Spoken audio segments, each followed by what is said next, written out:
Comunicado público.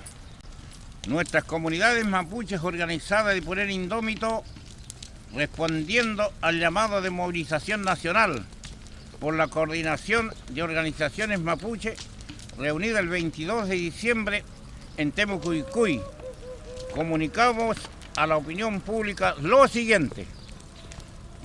1. Solidarizamos y apoyamos enérgicamente a la familia Catrillanca,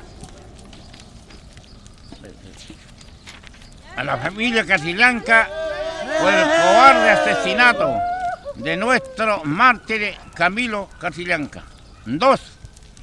Exigimos el máximo rigor de la ley para los responsables políticos de este cruel asesinato que recae directamente en el ministro del Interior, Andrés Chadwick, y el señor Piñera, porque de ellos dependen los carabineros.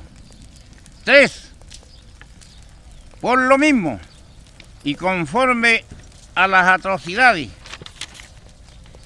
cometidas por el terrorismo de Estado, exigimos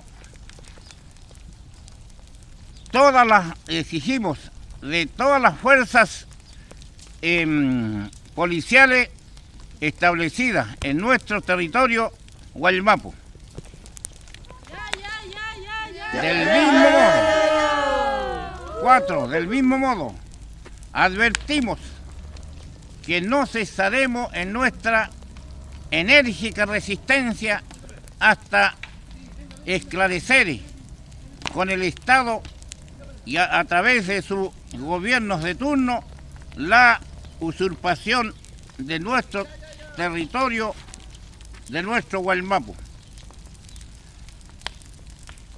y el genocidio llevado a cabo por el Estado en contra de nuestros invencibles pueblos mapuche. 5. Al mismo tiempo, comunicamos a la opinión pública y advertimos que hemos emprendido la ruta y la senda para ser libres de una vez. La